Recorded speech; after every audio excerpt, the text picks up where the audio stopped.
Ал достар, жаңа менде уақыт бітіп қалып өшіп қалды. Мінекей 3 бөлімнің екінші бөлімінде жаңа настройкасын жасап шықтық. Енді мінекей екінші бөлімі қайтадан түсіндіріп кетсем, екінші бөлімде тоже название группы объявления жазамыз. Одан кейін өзіңізге қажетті клиенттің Instagram, WhatsApp жалғанған страницаны таңдап аламыз. Және де клиентке келетін клиенттер қай жерге жазу керек? Instagram, WhatsAppқа деген сияқты. Осы жерден екеуін таңдасаңыз да болады, немесе тек қана WhatsAppқа жазсын десе клиентіңіз, тек қана WhatsApp таңдасаңыз да болады, достар. Одан кейін бюджет таңдаймыз, достар. Бюджетті таңдайтын боламыз. Менің бұл рекламам тоқтаусыз кетіп жатыр, достар. Осыны запланировать етіп қоюға да болады. Мына жақта дата начала 5 апрель 22-ден 50 кеткенде мен рекламам кетсе, дата завершения деп басамыз да, мына жақта таңдап қоюға болады, достар. Қай күнге дейін сіздің рекламаңыз қай уақытқа дейін жүреді, соны таңдап қоя салуға болады. Ал негізі мен көп уақыттарда таңдамаймын, себебі реклама өзінің нәтижелілігін жойған кезде өз клиент жазады, реклама жай жүріп қалды, клиенттер аз жазып жатыр депші. Сол кезде сіз рекламаңызды өшіріп, новыйдан реклама жібересіз. Немесе осылай, жоқ, маған 10 күнге кетсін мен рекламам, 10 күннен кейін өшсін дейтін болса, ол жақтан дата завершенияны басып, мына жақтан дұрыстап числосын, уақытын жазып, белгілеп қоятын боламыз, достар. Ал кеттік. Одан кейін аудитория. Жаңа аудиторияда көрсеттім мен. Мына жақта шетте тұрған басып, жаңағыдай использовать исходную аудиторию деген таңдаймыз, достар, дедім. Осы жерде мен местоположение мен екі қаланы таңдадым, возрастты таңдадым, полды таңдадым, достар. Бұл менің аудиториям широкая аудиторияға кетіп жатыр. Егер мен детальный таргетинг дегеніміз белгілі бір аудиторияға реклама жіберу деген сөз.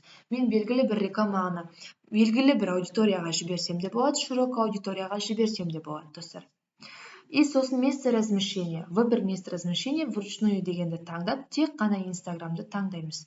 Ал далее кеттік, достар. Үшінші бөлім ең маңызды бөлімдердің бірі, достар. Енді бізге мына жақта тоже название объявленияны қойып аламыз, достар. Жаңа реклама. Міне, название объявленияны қойып алдым, достар. И сосын мына жақта аккаунт Инстаграм бізде Нұржан Жолдыбай кетіп жатыр. Потом міне, мына жақта шығып тұр. Настройка рекламыйдың ішінде шығып тұр.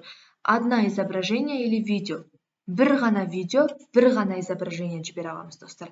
И мына жақта кольцевая галерея деген бар, достар. Бізде білесіздер ғой, кольцевая галерея арқылы видео саламыз, фото саламыз.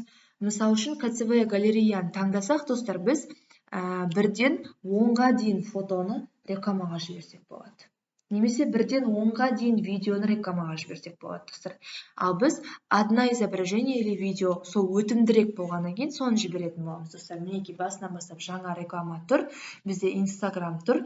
Енді создать рекламу. Осы жерде одна изображение или видео деген таңдалып тұр, осыны таңдаймыз да, и мына жақта настроить креатив. Біз қазір видео креатив жіберетін боламыз. Сол үшін видео реклама деген таңдаймыз, достар. Видео реклама деген таңдаймыз. Мына жерде загрузитті басып, жаңа біз Телеграмда загрузить етіп алған видеомыз бар ғой, сол видеоны алып, открыть дегенді басамыз. Қазір біздің видеомыз осы Facebook'тағы рекламный аккаунттың ішіне загрузка болып жатыр, достар. Осылай загрузка бітеді, достар. До конца көк болып біту керек сіздерде, достар. Мен қазір X-ті басып тастаймын. Негізі менде бұл видео загрузка жасалып қойған, достар. Просто мен сіздерге көріп алсын, біліп алсын деп Телеграмнан загрузка жасап көрсеттім. Енді менің загрузка жасап алған видеоларым, креативтерім, достар. Мен осының үстін басам да, далее батырмасын басам. Далее, осы жерде пропустить, продолжить. И мына жақта размерлер шықты, достар. Мен сіздерге видео баннер жасаған кезде үйреткендей жасайсыздар. Мінекей, жаңағы тексттары лентада да көріну керек, сосын Reels видеода да көріну керек, достар. Мінекей, жоғарыдан сәл төменірек, төменнен сәл жоғарырақ қылып жазылған болу керек. Жалпы лентада да, Reels'та да көріну керек. Далее. Основной текст деп тұр, достар. Основной текстқа жаңа Телеграмда алдын ала дайындап алған тексттарыңыз бар ғой, достар. Кез келген бизнеске, мен сіздерге басында айтып кеттім ғой, сол текстті копировать етіп алып, основной текстқа барып қоятын боламыз. Ал мінекей, достар. выставить. Болды, основной текст бізде қойылды. Рекламаның астында бізде осы текст шығып тұрады, достар. Мінекей, біздің пока рекламамыз шығып болғанша, мінекей лентада қалай көрінеді, сосын рилста қалай көрінетін осылай басып көрсек болады, достар. Мінекей. Бұл өзі дұрысталып кетеді, достар, міне. Қазір дұрысталып алсын, кішкене загрузка болып. И мына жақта, достар, шаблон сообщение деген бар. Осыны редактировать ететін боламыз, достар. Мінекей, мына жерде бізде қазақша реклама болғаннан кейін қазақша жазамыз. Приветствие деп тұр. Приветствие дегеніміз, достар, клиент бізге сообщение жазған кезде автоматын бізден сообщение келіп тұрады ғой, сол сообщение. Бұл жалпы бізде жазып қоямыз, бірақ көп уақытта WhatsApp-тан автоматын келіп тұрмауы мүмкін. Себебі бизнес WhatsApp болғаннан кейін бізде автоматический сообщение алдын ала дайындап қоясыздар. Мінекей, приветствияға сәлеметсіз бе деп жазып қойдым. И действие клиентов деп тұр. Өзі аты айтып тұр, достар. Заранее подготовленные сообщения. Когда біздің рекламамызды WhatsApp-қа отправить сообщение WhatsApp-ты басқан кезде, сізге клиент қандай сұрақпен, қандай запроспен келу керек жалпы. Соны сіздер алдын ала дайындап қоясыздар, достар. Мінекей, өшіп тастаймыз да. Сәлеметсіз бе? Мінекей, той жүргізу бойынша толық ақпарат бересіз бе? Жалпы, мына сумка қанша тұрады? Мына сумка жайлы толық ақпарат білгім келеді.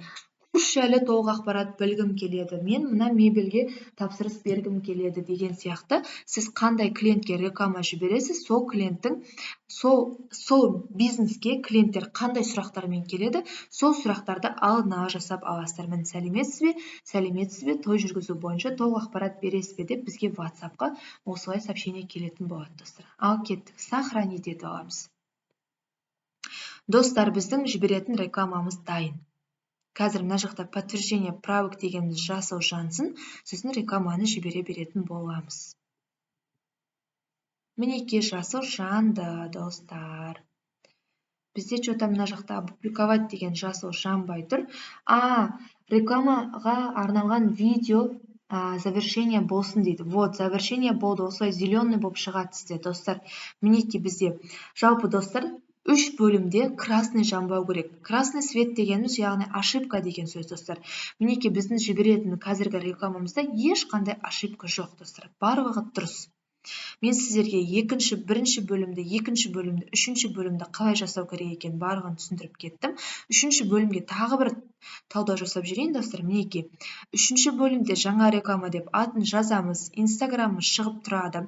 Создать рекламу деген кезде одна изображение или видео дегенді таңдаймыз. Осы жерде настроить креатив деген ішінен видео немесе фото жіберу үшін таңдап аламыз, загрузить етіп. Основной текстті қоямыз, достар. Одан кейін мына жақта шаблон сообщений деген бар, соны дұрыстап алдық. Сосын барлығы дұрыс, опубликовать батырмасын басамыз. Мінекей, достар, мен сіздерге реклама, вовлеченность арқылы реклама жіберудің толық настройкасын көрсеттім. Біздің рекламамыз 2 сағат пен 24 сағаттың арасында проверкадан өтіп қосылатын болады, достар.